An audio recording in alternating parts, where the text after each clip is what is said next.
Kwentong Bayan. Magandang gabi mga kabayan, nariyan sa comment section ang link.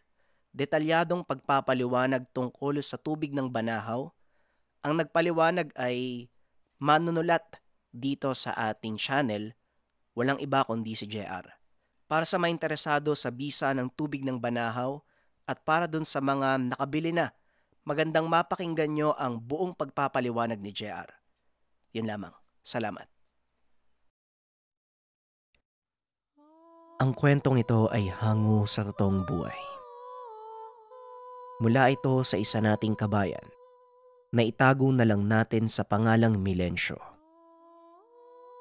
Taong 1979, South Cotabato.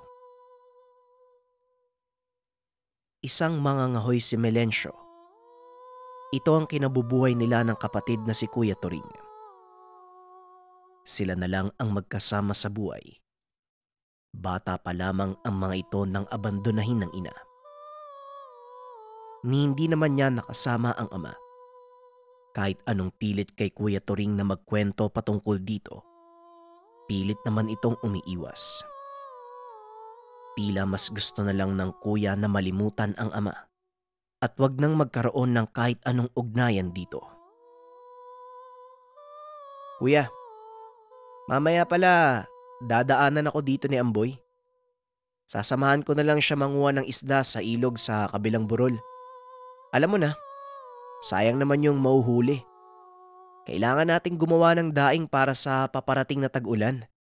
Ayoko nang maulit pa yung nung isang taon. Wala tayong may ulam, puro asin lang. Wika ni Milencio. Nasa masukal na gubat nakatira sila Milencio. Doon lang sila nakapagpagawa ng bahay ng hindi pinapalis. Kaso nga lang ilang kilometro ang layo nito mula sa bayan. Ang pinakamalapit na kapitbahay nila ay sila Amboy. 30 minuto ang layo mula sa kanila. Oo, wag mo nang ipaalala sa akin ha. Mali nga ang kuya pero wag ka masyadong magpagabi sa ilog. Alam mo na, taglabong ngayon. Gumagala ang mga aswang sa gubat. Hindi bali ng konti ang huli mo kaysa ikaw naman ang madagit ng aswang.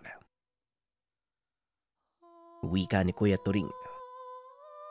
Bukod sa pangangahoy ni Milencio, kasabay nito ang uling na ginagawa naman ni Turing. Maghapon nila itong nilalatag sa gilid ng kalsada. Madalas pa silang binabarat ng mga mamimili. Pero dahil kailangan ng pera, kahit palugay ay binibenta nila ito sa mababang halaga kaysa naman bitbitin pa muli pabalik sa agubatan. Huwag kang mag-alala kuya, kung yung tinutukoy mo, yung matandang babae na nakatira sa tuktok ng burol, yung madadaanan namin papunta sa ilog, huwag kang mag-alala, mag-iingat kami. Alam namin ni Amboy ang usap-usapan na aswang yung nakatira doon eh. Kaya nga po sa kabilang gilid kami dumadaan. Mahirap nang matsyempohan kami ng matanda. Minsan na kaming hinabol nun eh. Nung damputin ni Amboy yung isa sa mga manok niya, mabuti nga hindi kami nabutan ng itak. Pero kuya, hanggang kailan ba tayo titira sa gubat? Gusto ko din sanang maranasan na manirahan sa madaming tao. Sila Amboy nga, may bahay din sa baryo eh. Andyan lang naman sila sa bahay na yan 2 beses sa isang linggo para sa mga nyog nila. Wika ni Milencio. Alam mo Milencio, konting tiis pa. May nakausap na akong taga-baryo. Bibigyan tayo ng lupang matatayuan ng bahay malapit sa baryo. Kapalit ng pagbabantay natin sa taniman nila. Sa susunod na buwan, malalaman ko kung itutuloy niya yung alok niya sa akin. Kapag nagkataon, ilang minuto na lang ilalakarin para papunta dun sa sentro.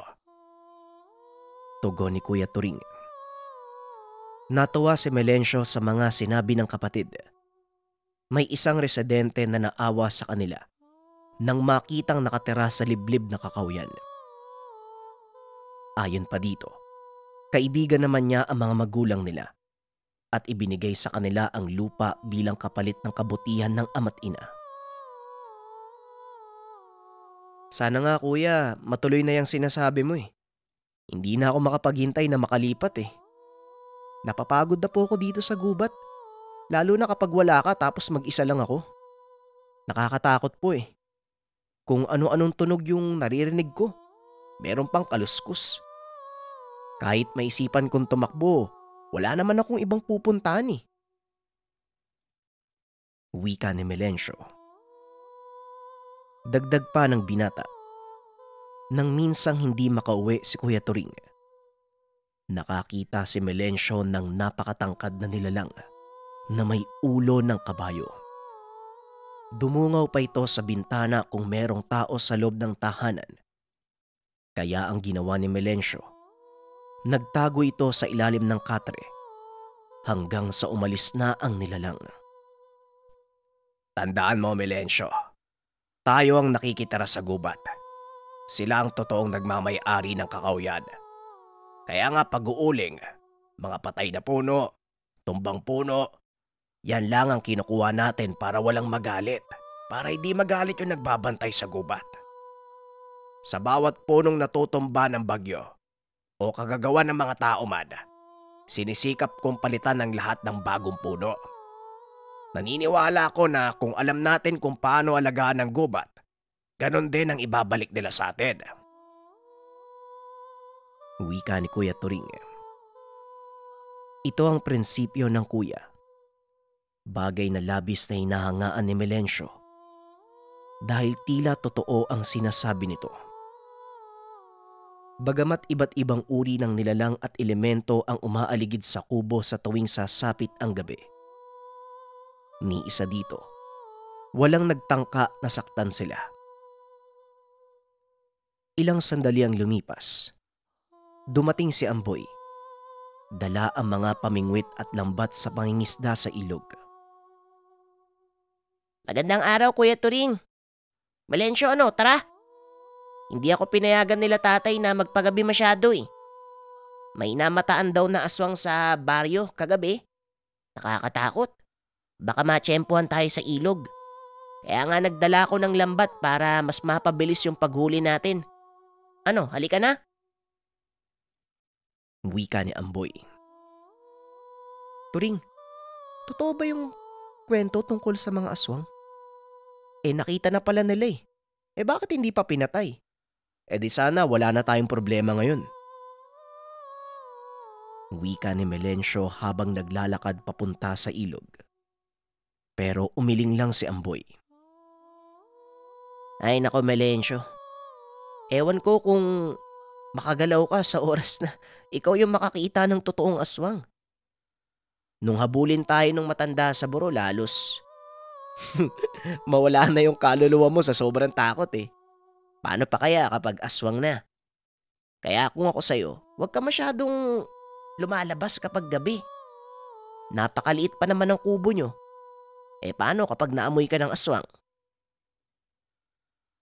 Wika ni Amboy. Napaisip si Melencio. Tama ang kaibigan. Paano kaya kung mapadaan malapit sa kubo ang mga aswang? Ano ang dapat gawin? Makakaligtas kaya sila? Alam mo ang pinagdarasal ko ngayon. Sana ituloy ng matanda yung pagbibigay niya sa amin ng lupa. Bibigyan daw kami ng lupang matitirikan ng bahay malapit doon sa inyo. Ang sabi ni Kuya Turing, sa susunod na buwan ipapaalam sa amin kung matutuloy. Pero sana matuloy, no? Para naman mabawasan yung takot ko. Wika ni Melencio. Alam mo, may nasabi sa akin yung lolo ko noon eh. Kapag madalas daw samahan ng engkanto ang isang tao, ang ibig sabihin nun, nakikita ka nila bilang kauri. Parang kapamilya. Kaya nga swerte kayo eh. May mga protection kayo na galing sa gubat. Siguro, kaya kahit sa tagal nyo sa gubat, hindi kayo nabibiktima ng mga aswang. Dahil na din sa mga engkantong nakapalibot sa inyo. Mga nilalang, mga elemento. Wika ni Amboy. Napatitig si Melencio sa kaibigan. May punto si Amboy. Bigla niyang naalala ang mga sinabi ng kuya. Napagtanto niya na marahil kahit ilang beses nang nababalita ang aswang, ang dahilan kung bakit nananatili silang ligtas dahil na din sa mga engkanto. Ilang sandali pa nakarating na sila sa ilog. Kaagad namang pinapwesto ni Amboy at Melencio ang mga pamingwit. Nag-umpisang ibuka ni Amboy ang lambat na gagamitin para sa panguhuli ng mga isda. Kailangang makauwi sila bago pa sumapit ang dilim. Mabuti nga naisipan mong dalhin tong lambat eh. Ang bagal kung pamingwit lang yung gamit natin. Doon tayo sa ilalim oh. Nakita ko mas maraming tilapia doon eh. Para makarami tayo. Wika ni Melencio.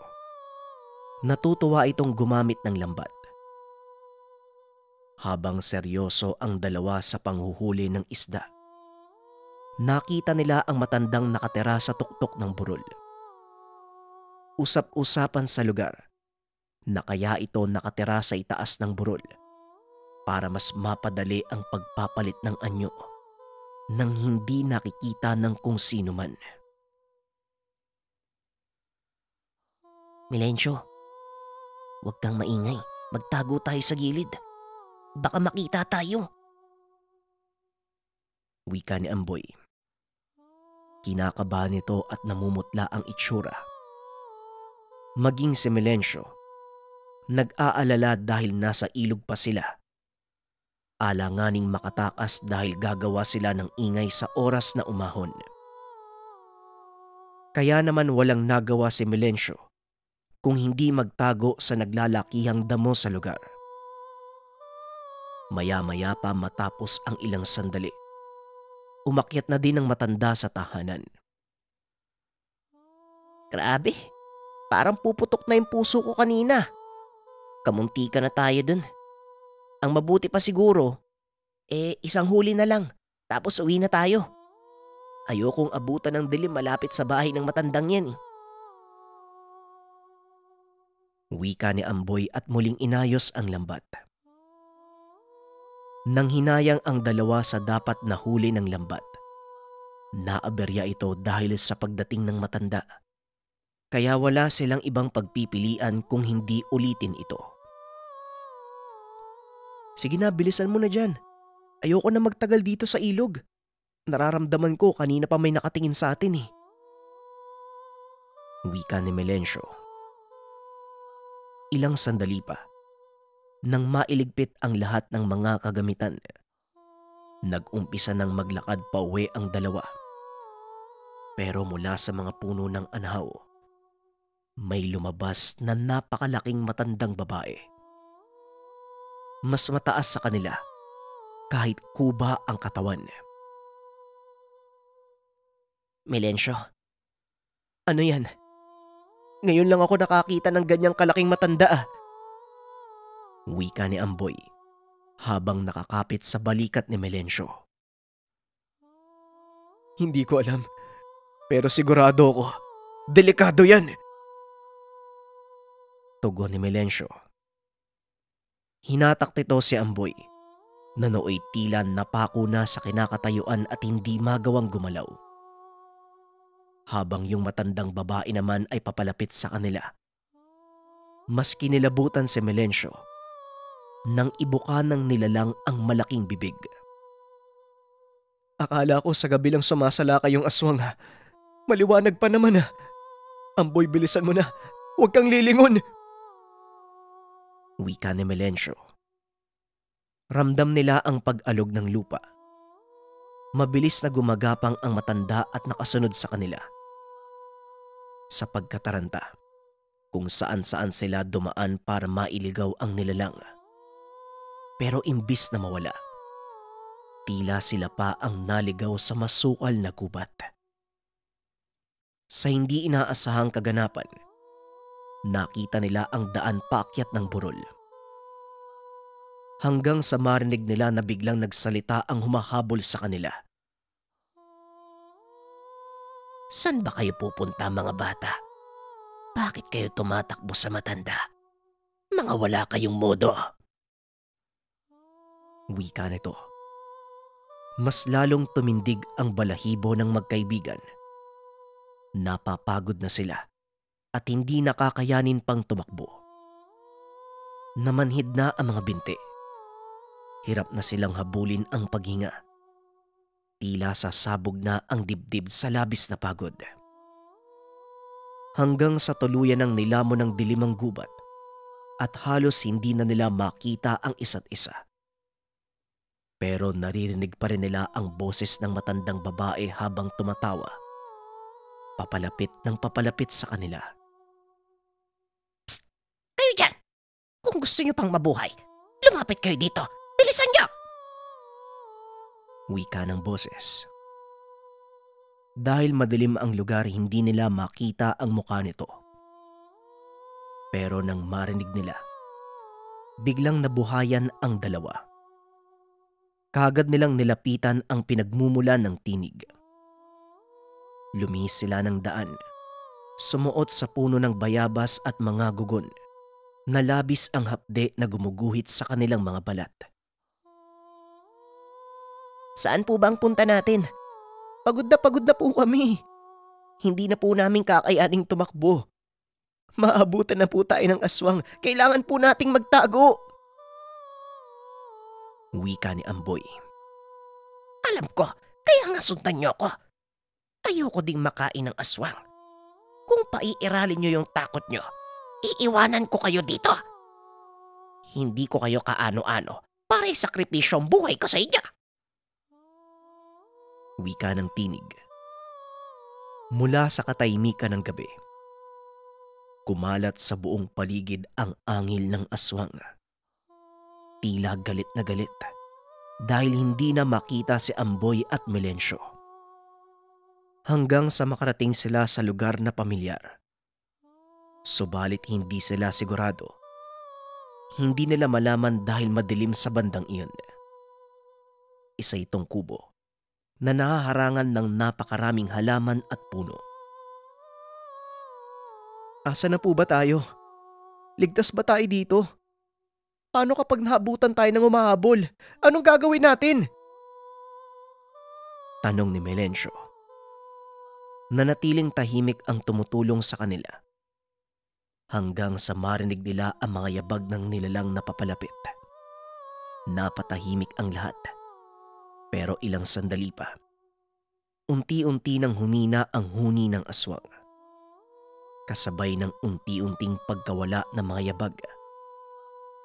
Nang masigurado na wala na ito, saka pa lamang muling nagsalita ang tumulong sa kanila. Napagtanto na isa itong matandang babae. Bigla itong nagsindi ng posporo. Natakot ang magkaibigan sa nakita. Ito ang matandang babae na tinatawag na aswang ng lahat na nakatira sa tuktok ng burol. Walang iba kung hindi si Aling Ason.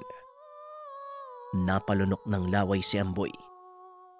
Natulala si Melencio at kahit gustong tumakbo, tila nanigas ang mga binti niya at ayaw sumunod sa isipan. Huwag kayong mag-alala.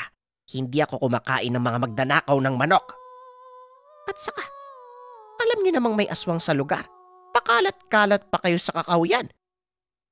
Naghahanap talaga kayo ng kamatayan, ano? Kung gusto niyo makaligtas, manahimik kayo at huwag nang magtanong ng kung ano-ano. Wika ni Aling Mason. Parang awa niyo na po. Huwag niyo po kaming sasaktan. Aksidente lang naman po yung pagkuha namin sa manok eh. Akala po kasi namin walang may-ari. Tugon ni Melencio. Patawad po. Hindi na po kami uulit. Basta wag niyo lang po kaming kakainin. Wika ni Amboy. Bakit ba kasi kayo naniniwala na aswang ako? Alam niyo, kung aswang ako, edi sana ako na yung pumatay sa inyo. Bakit pa ako magsasayang ng oras na tulungan kayo? Tapos hahabulin din ako ng aswang. Doon pa lang pwede ko na kayong patayin. Hindi ako aswang. Wika ni Aling Ason. Makikita ang pagtataka sa mukha nito. paano naisip ng mga tao na siya ay aswang. Kung hindi po kayo aswang, bakit po mag-isa kayo sa burol? At saka, hinabol niyo pa nga po kami ng itak nung huli nating pagkikita. Sigurado kung nahuli niyo kami, baka natadtad na kaming dalawa eh. Wika ni Amboy. Ibang usapin yon mga iho. Hahabulin ko talaga kayo ng itak. Ilang beses na ako nawawala ng manok eh. Huling-huli kayo sa akto. Kinuha niyo yung mga alaga ko. Kung hindi ako nagkakamali, kayo ang nagpapabalik-balik para nakawin ng mga manok ko. Magpasalamat nga kayo. Tinulungan ko pa kayong mailigtas ang buhay niyo sa aswang. Tugon ni Aling Ason. Subalit bago pa tuluyang magkainitan si Aling Ason at Amboy, muli nilang narinig ang nilalang. Bigla itong nagsalita. Sabi ko na nga ba, ikaw na naman ang nangialam. Pinagbigyan kita noon. Ngayon hindi na. Isasama kita sa mga batang yan. Malas mo ngayon. Wala ang bantay mo. Wika ng boses. Muling nagbalik ang takot at panginginig nila Amboy. Naroon ang nilalang. Nakasilip sa kanila. Naglalaway habang nanlilisik ang mga mata. Nakita nyo na mga bata kayo. Narinig tayo dahil ang ingay nyo.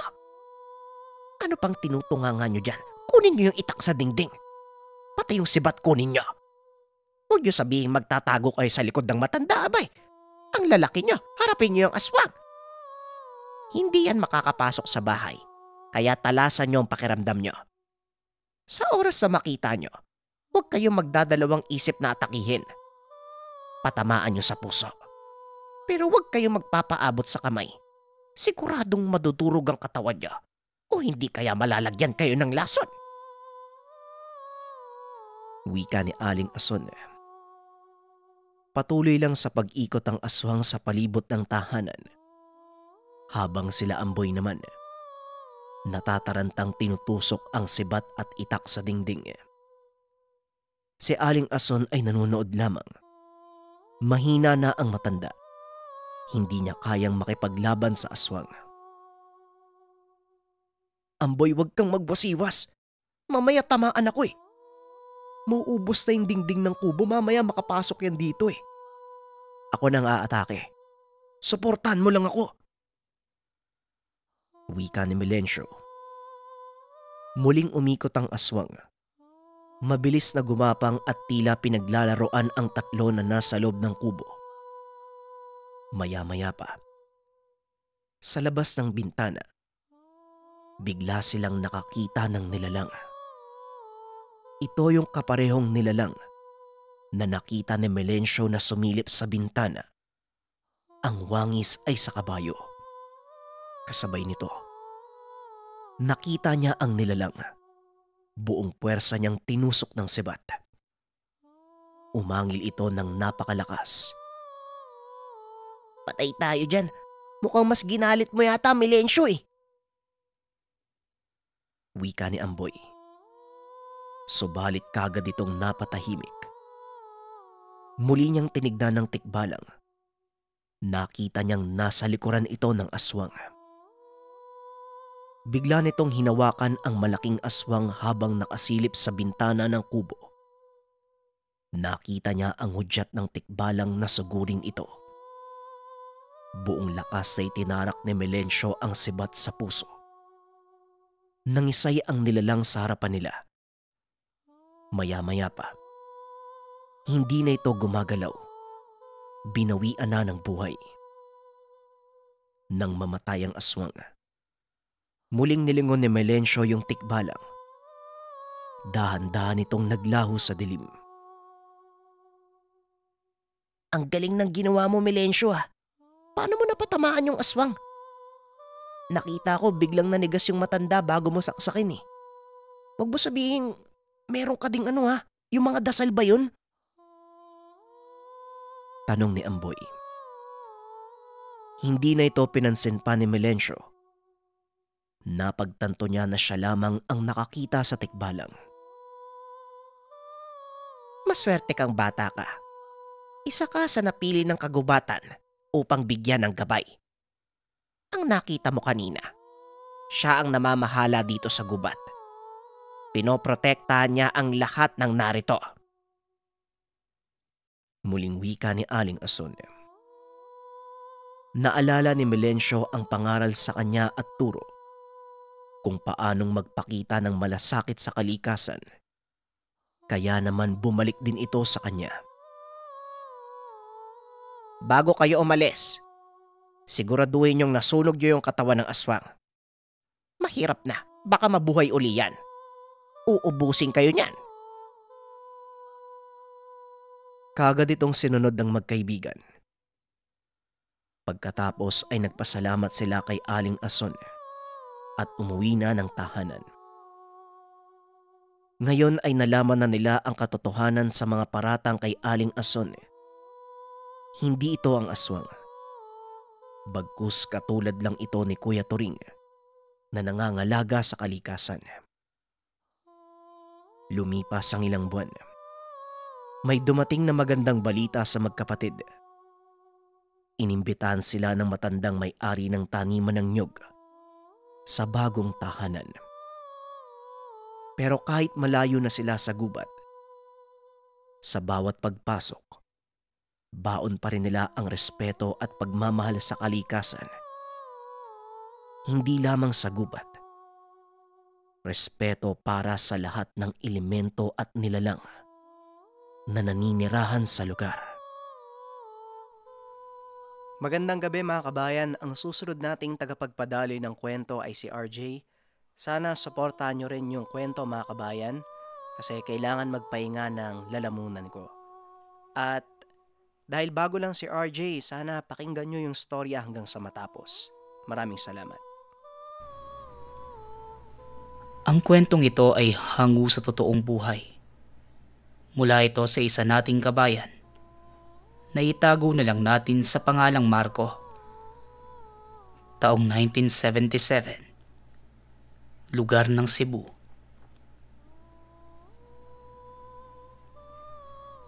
Hay nako, ano ba tong mga tinda mong gulay, Veronica? Lanta na oh.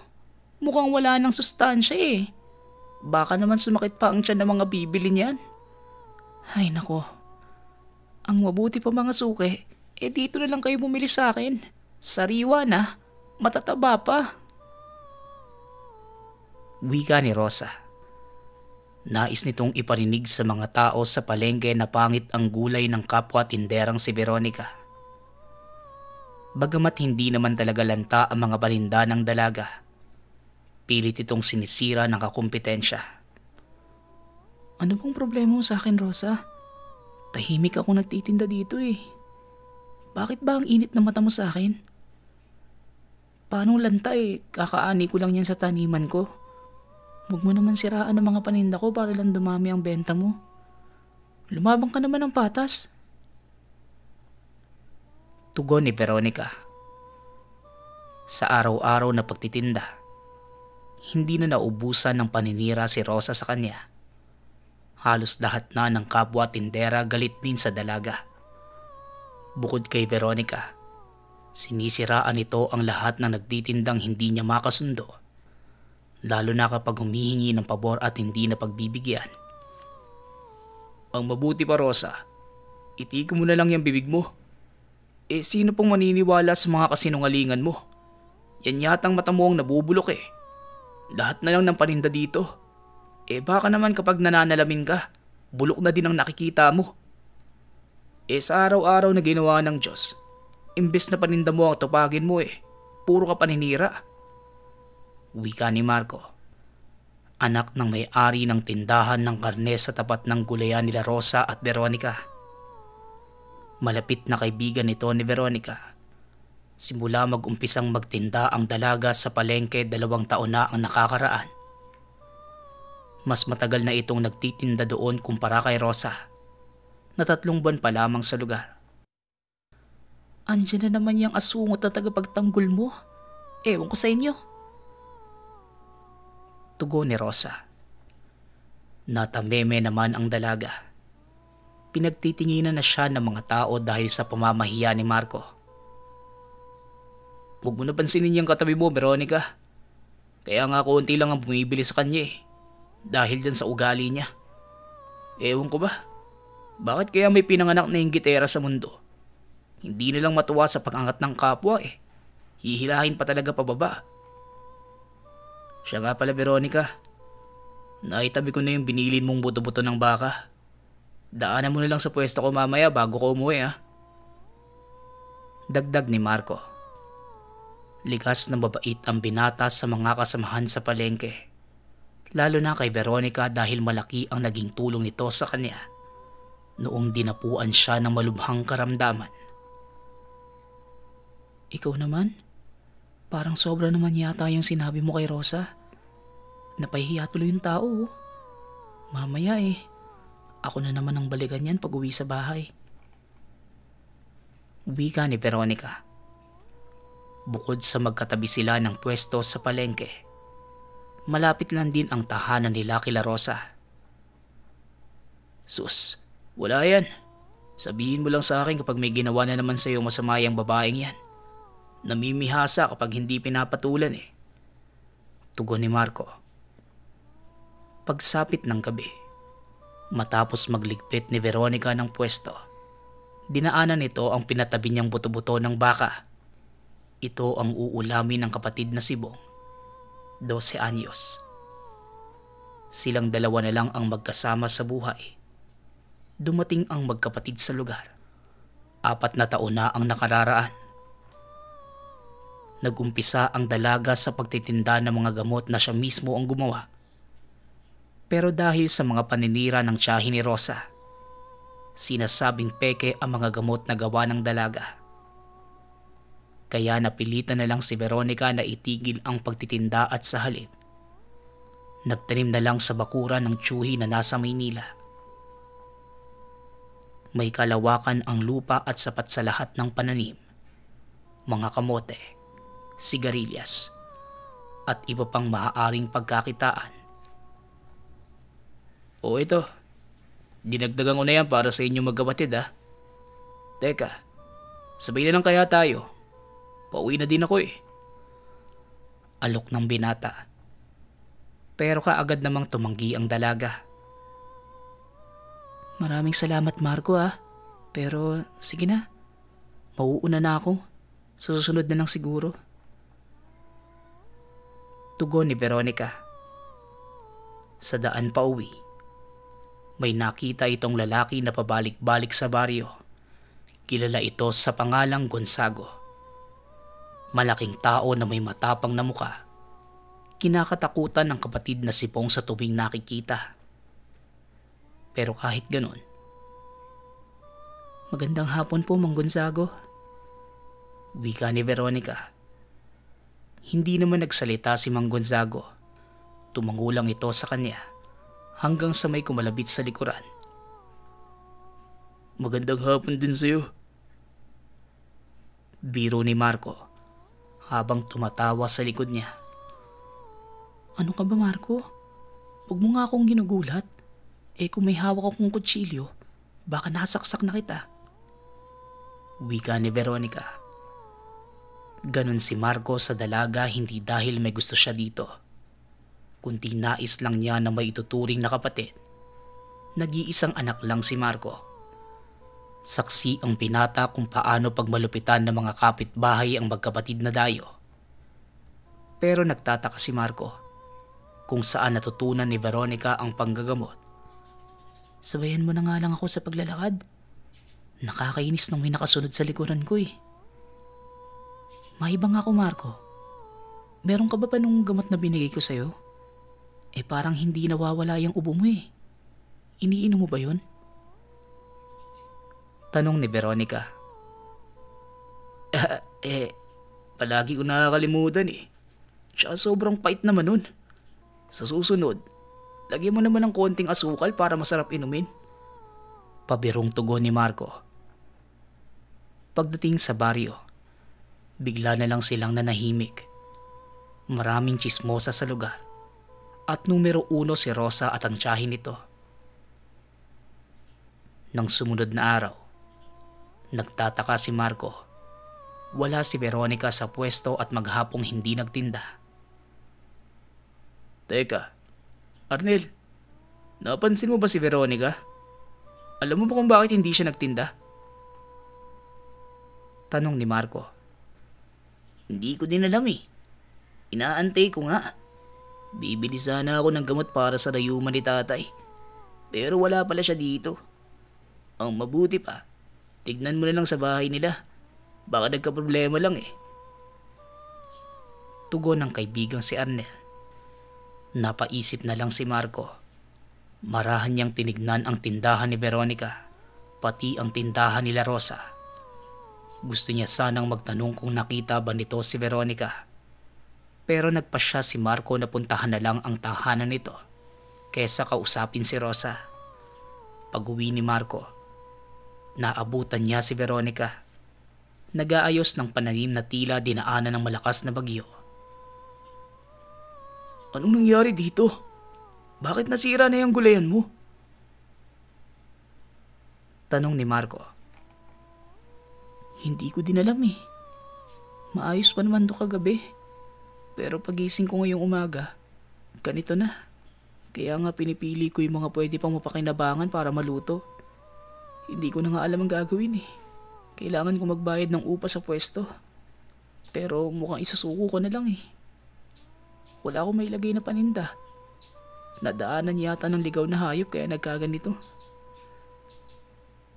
Tugon ni Veronica. Alam mo, duda ako sa ligaw na hayop eh.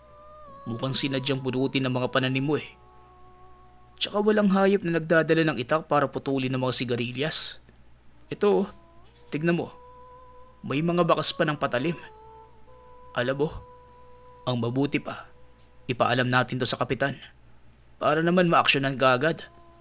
Mga walang magawang matino sa buhay. Ay nako, kung marunong lang ako mangkulam eh. Kinulam ko na yung mga yan. Wika ni Marco.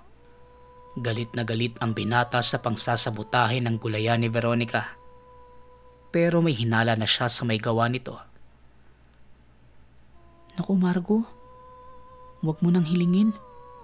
Hindi maganda na nag-iisip ka ng masama sa kapwa mo. Tsaka ba't mo naman kukulamin? Ano nang pinagkaibob sa kanya? Hayaan mo na lang na karma ang maningil sa kanila. Sige na Marco, umuwi ka na sa inyo. Ako nang bahala dito sa amin. Wika ni Veronica. Nang makauwi si Marco sa tahanan, kagad itong nag-isip ng paraan para matulungan ang magkapatid. Kilala niya si Veronica. Hindi ito basta tatanggap ng tulong na para silang nililimusan. Matagal niya na itong sinubukan. Pero sa huli, nag-away lang silang dalawa. Kinagabihan, matapos ang hapunan na isipan ni Marco na maglakad sa lugar. Habang naglalakad at nag-iisip, hindi niya sinasadyang mapadaan sa tahanan ni Veronica. Alam niyang tulog na ang mga ito dahil nakapatay na ang ilaw. Hanggang sa napatingin siya sa bakuran, napansin ni Marco na may tao sa gulayan na kakaayos lang ni Veronica. Marahan siyang lumapit kaya hindi siya napansin ng dalawang tao. Rosa? Aling Purita? Kayong dalawa ang naninira sa pananim ni Veronica? Mga wala kayong puso. Sa tingin niyo ba hindi ito makakarating sa kapitan? Ipapaalam ko sa buong baryo ang ginagawa niyo. Sana talaga eh, karmahin kayo sa ginagawa niyo sa magkapatid. Wika ni Marco.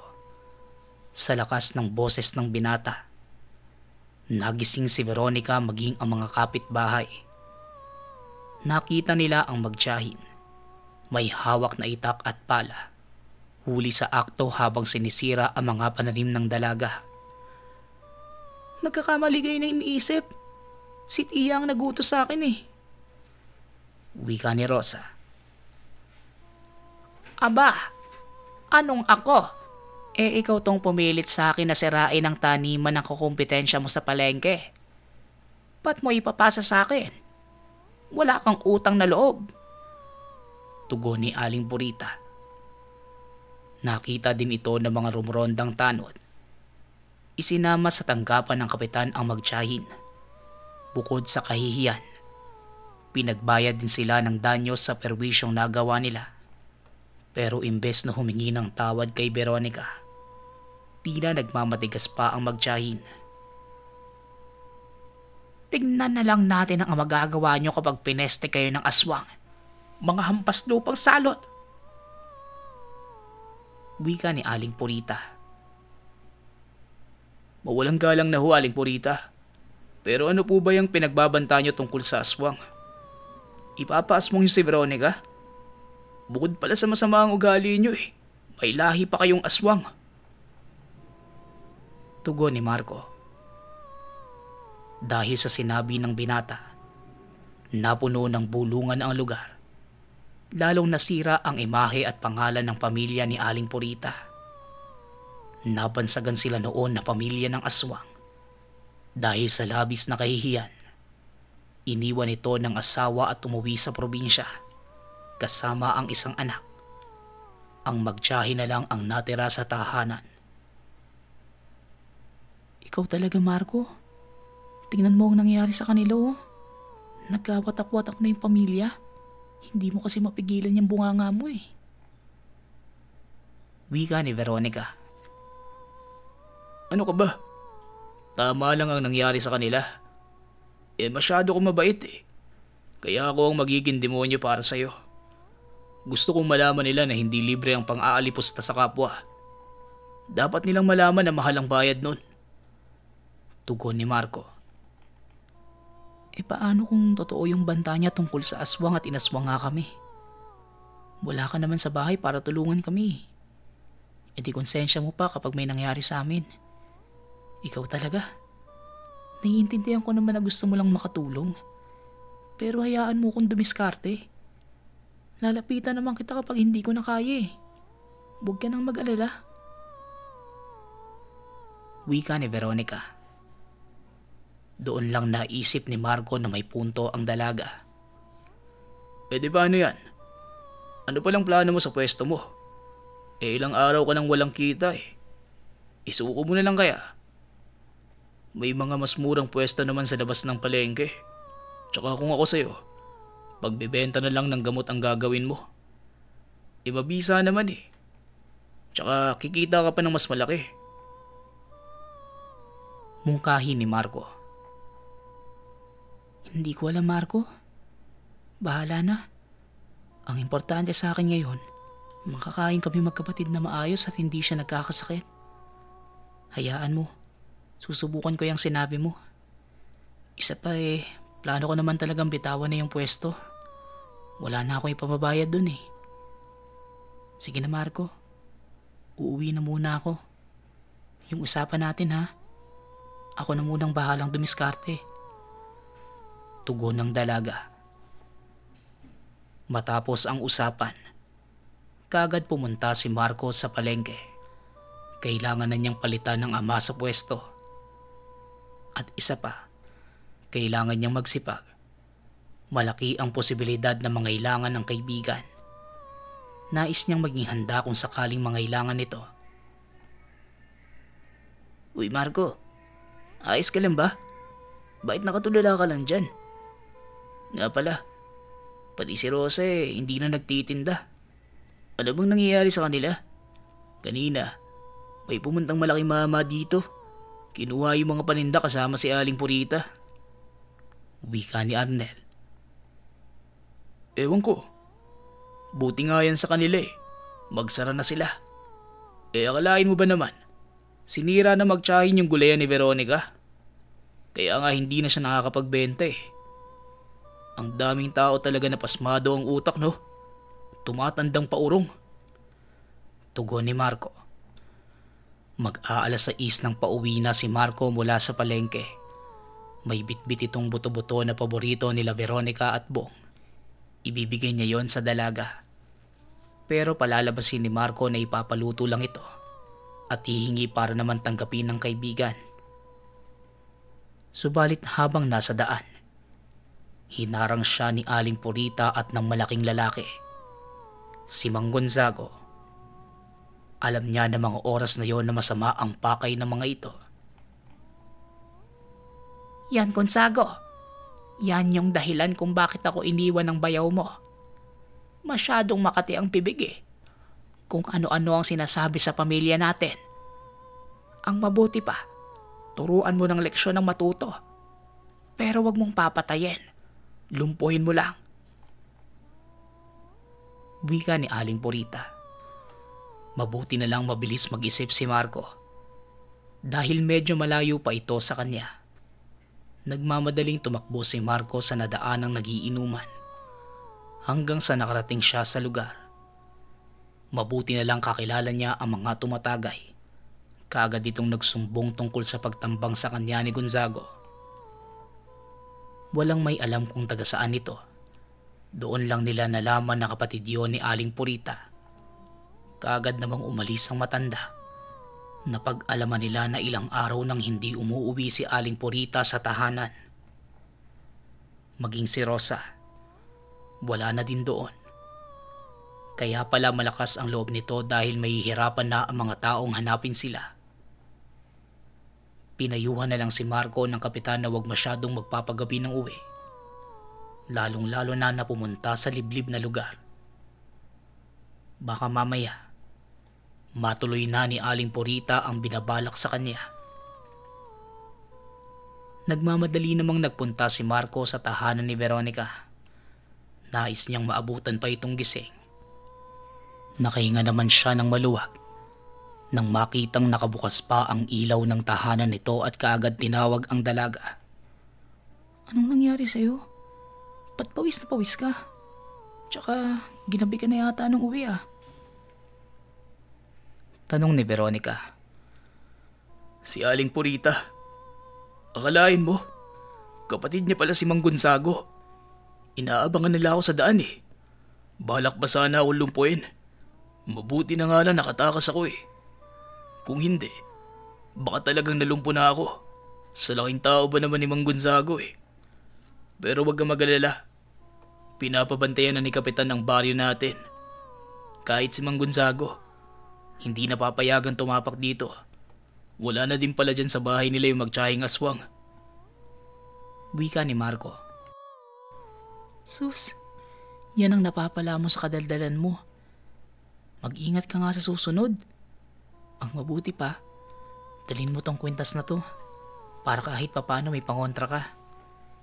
Mamaya talagang aswang nga si Aling Purita. Kagating ka pa nun sa leeg. Tugon ni Veronica. Sabay abot ng kwintas na may itim na tali at tansong palawit na 1 pulgada ang lapat at may puting bato sa gitna. Matapos maibigay ang kwintas sa binata, kaagad namang iniabot ni Marco ang buto-buto at pinalaga sa dalaga. Ilang minuto lang ang makalipas. Oh, eto nang nilaga mo. Ikaw talaga. Sinabi ko naman sa'yo, kaya ko pa. Ang tigas din ng ulo mo eh. Wika ni Veronica. Alam niyang sinadya itong dalhin ni Marco na may makain silang magkapatid. Ganun pa man, masaya si Veronica na may taong nagmamalasakit sa kanila. Ano bang pinagsasabi mo? Gusto ko lang talaga makatikim ulit ng nilaga. Tsaka para makalibre na din ako ng mga pangsahog na gulay. Sige na nga, uuwi na ako at makakahinahanap na din ako sa bahay. Salamat ulit sa nilaga.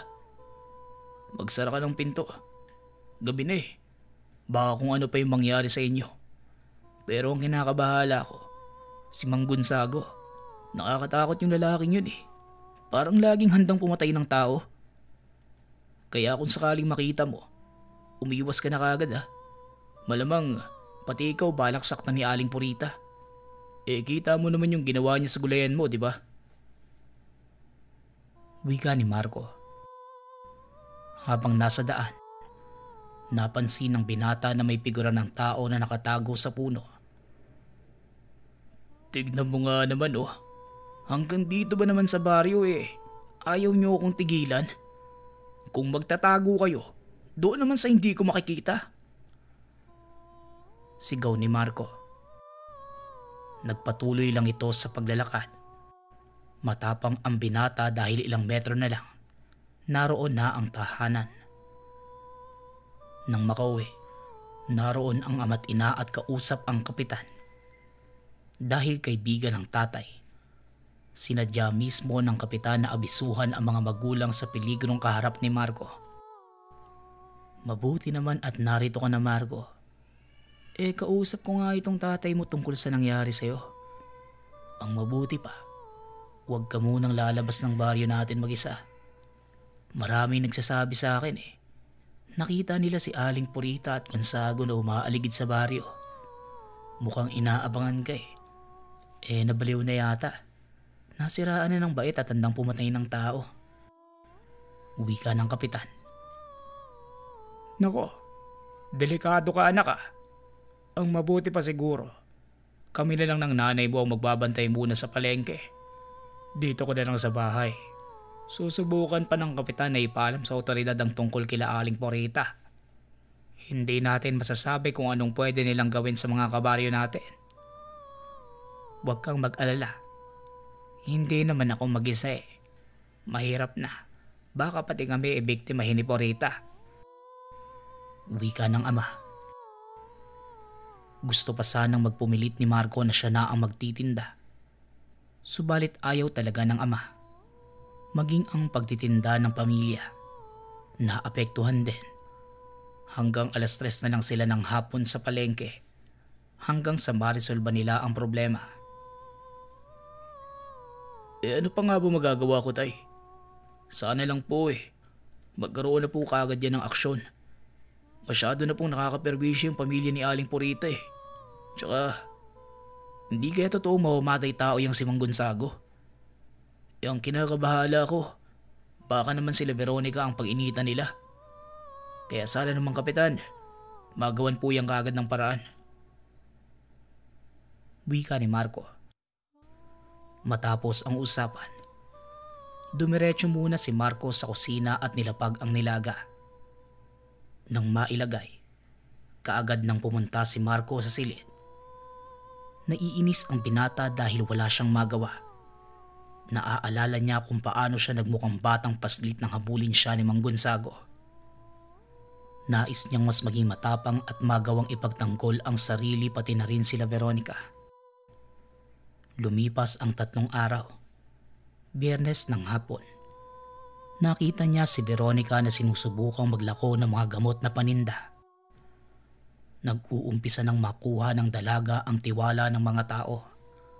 Habang si Marco naman, masaya na sinusunod ng kaibigan ang payo. Ay, sana naman magtuloy-tuloy ang pag-angat ng benta niya. Magaling ka naman, Veronica Meron lang talagang tao na naiinggit sa'yo. Wika ni Marco sa sarili habang nakatitig sa dalaga. Kuya Marco, baka naman po matunaw si ate sa pagtitig mo bakit hindi mo na lang po lapitan at kausapin?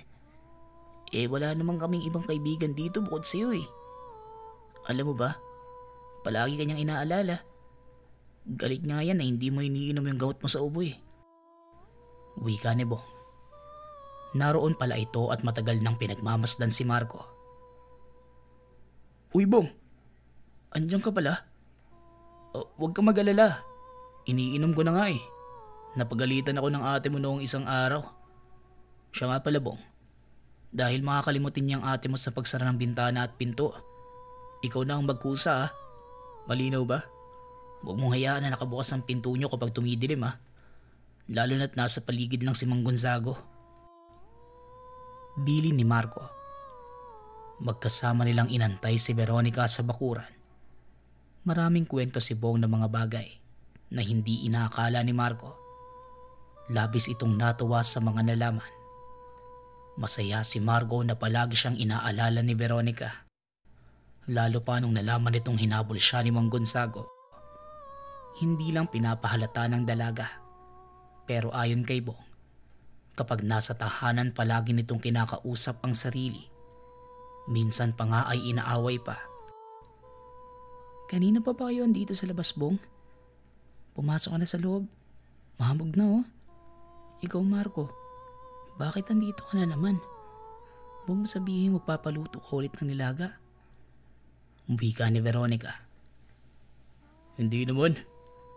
Alam mo namang hindi ako nagtitinda ngayon eh. Kamusta ang mga gamot mo? Mukhang malakas ang bentahan ah. Tugon ni Marco.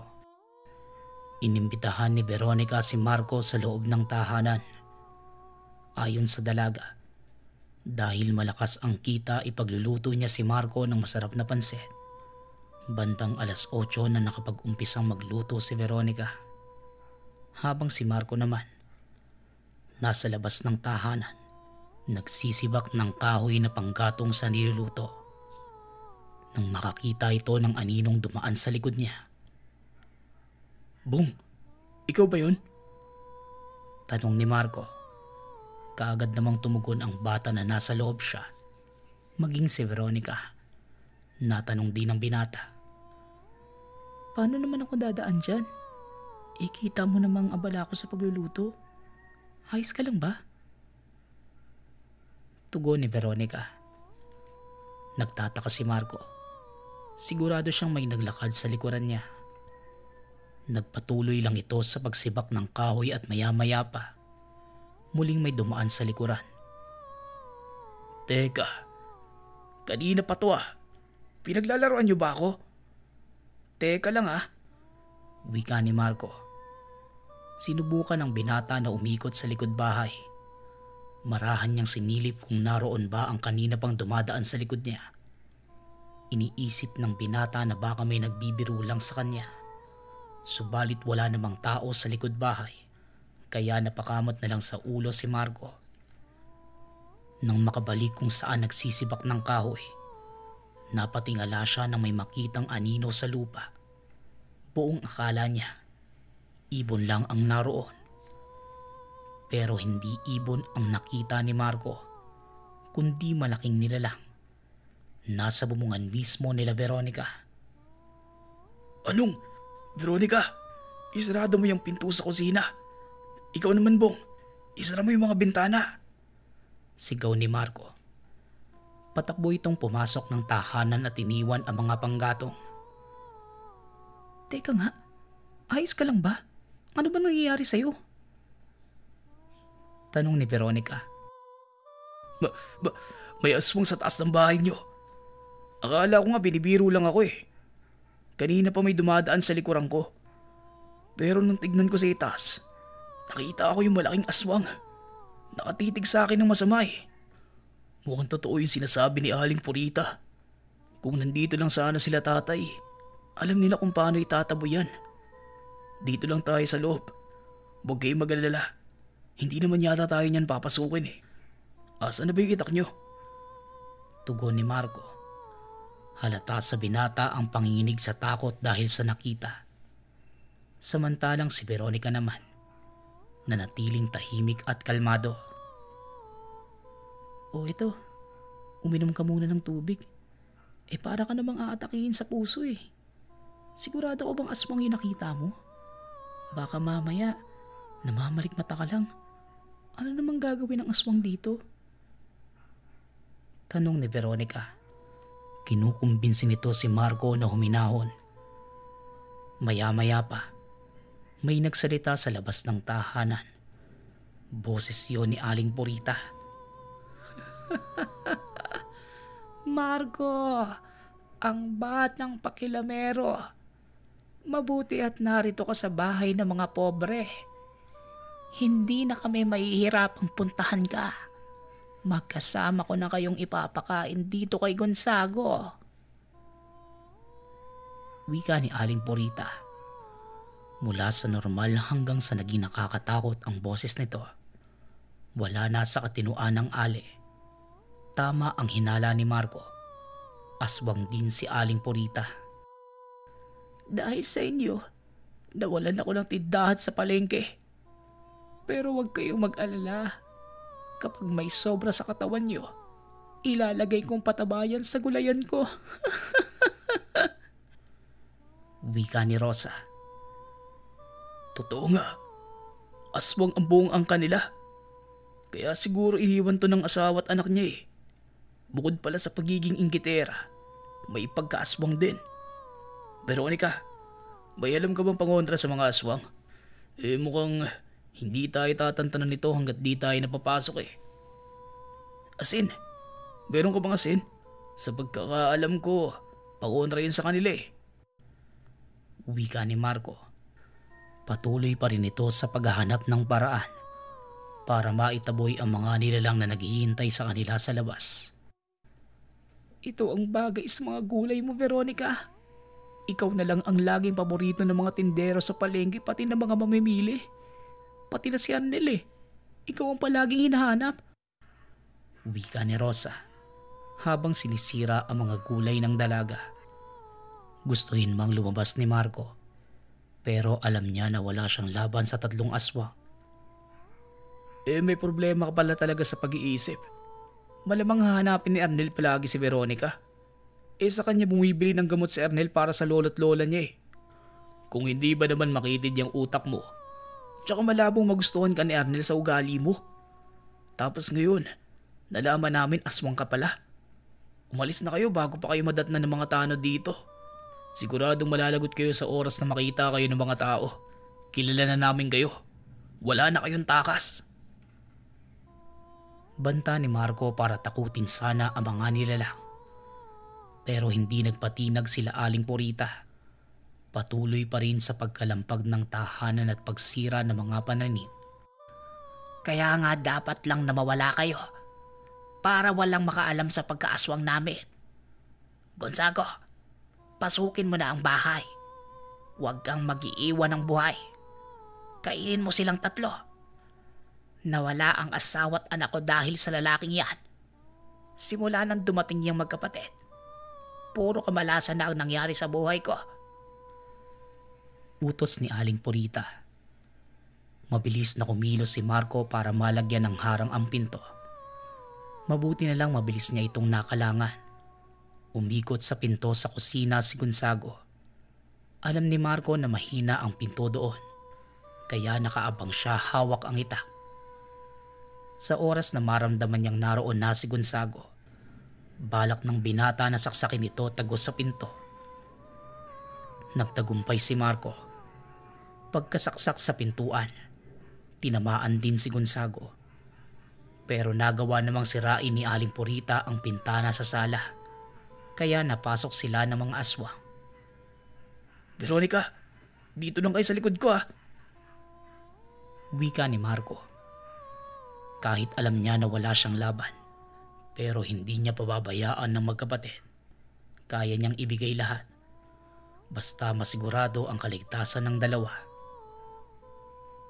Bago niyo ako makain, sisiguraduhin kong pipitas ako sa inyo. Kahit isa lang isasama ko sa hukay. Wika ni Marco. Sinugod ng binata si Aling Purita. Patuloy ang pagbasiwas nito ng itak. Nagawa pang mataga sa pisngi ang ale. Naputol din niya ang daliri ni Rosa. Subalit hindi nakita ni Marco ang paparating na kamay ni Gonzago. Nasakal nito ang binata. Pero hindi pa man tumatagal ang pagkakahawak ni Gonzago kay Marco. Nabitawan nito ang binata at tila namimilipit sa sakit. Anong ginagawa mo sa kapatid ko, Marco? Tanong ni Aling Purita. Nagtataka ang ale kung paano yun nagawa ni Marco. Hanggang sa naalala ng binata yung kwintas na bigay sa kanya ni Veronica. Meron itong kakayahang kontrahin ng aswang. Bagay lang yan sa kanya. Bakulaw na aswang. Ano? Susubukan mong sumugod, tanda? Puro ka lang pala pagbabantay. Hamon ni Marco. Pero makikita sa mukha ni Aling Purita ang pagdadalawang isip. Natatakot itong mangyari sa kanya ang nangyari sa kapatid. Tiya, kung magkasabay nating sugurin si Marco, sigurado hindi niya tayo masasaktan. Mungkahi ni Rosa. Sabay na sumugod ang mga aswang. Hindi na malaman ni Marco ang gagawin, kaya napapikit na lang ito. Walang ano-ano eh. Biglang nakarinig ng pagpagsak si Marco. Nang idilat niya ang mga mata, nakita niya si Mang Gonzago. Nakahandusay habang nakatirik ang mga mata. Marami ding tumubong mga bukol sa katawan nito. Teka, hindi na ako may gawa niyan ah. Maniwala kayo. Kasalanan niya yan eh. Wika ni Marco. Walang kaalam-alam si Marco. Habang nasa likod niya si Veronica, nagpapakawala ng mga orasyong sumpa ang dalaga. Direkta itong tumatama sa mga aswang na naging dahilan ng pagkamatay ni Mang Gonzago. Hindi! Halimaw ka! Sino ka ba talagang babae ka? Wika ni Aling Purita. Maraming beses ko nang pinalampas ang mga masasamang gawain niyo. Ni hindi ko nga kayo pinatulan kahit kabuhayan na namin ang sinalantan niyo eh. Pero Aling Purita, kalabisan na po yata ang ginagawa niyo ngayon. Wala akong pakialam kung aswang kayo. Pero kung mga mahal ko sa buhay ang kakantiin niyo, hindi niyo talaga magugustuhan ng ganti ko. Tugon ni Veronica. Sa kumpas ng kamay ng dalaga, biglang nabali ang isang braso ni Aling Purita.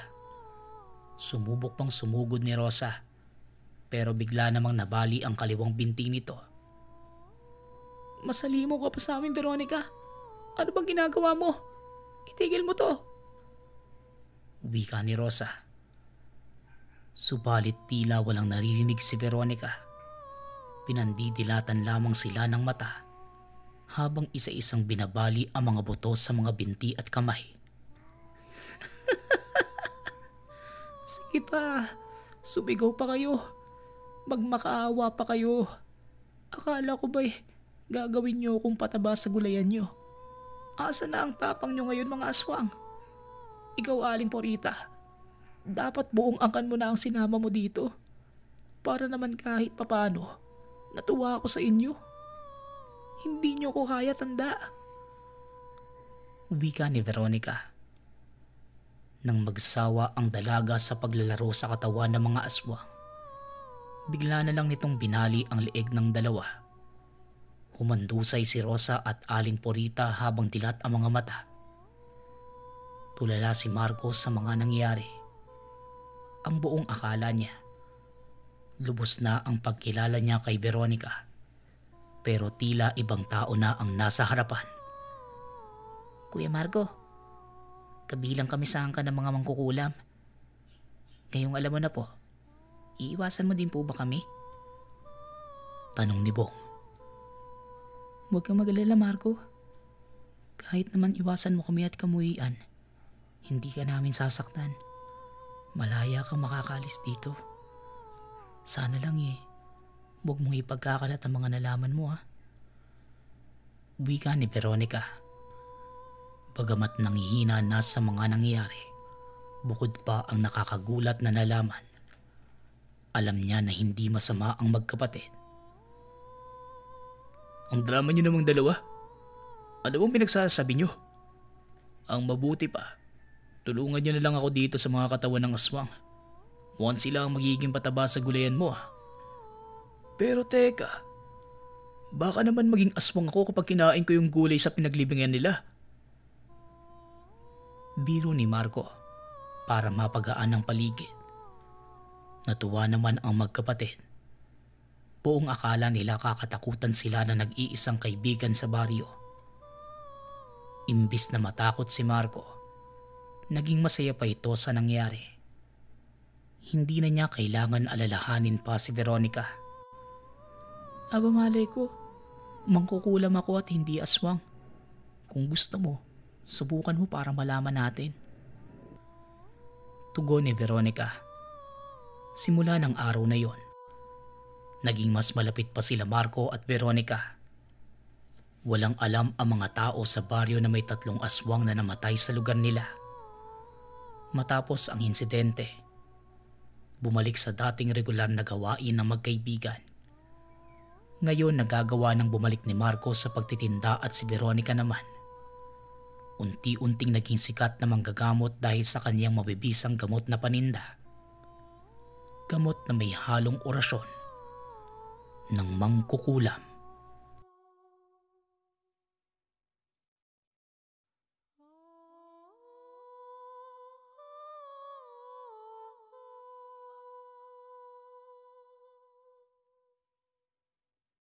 Kwentong Bayan.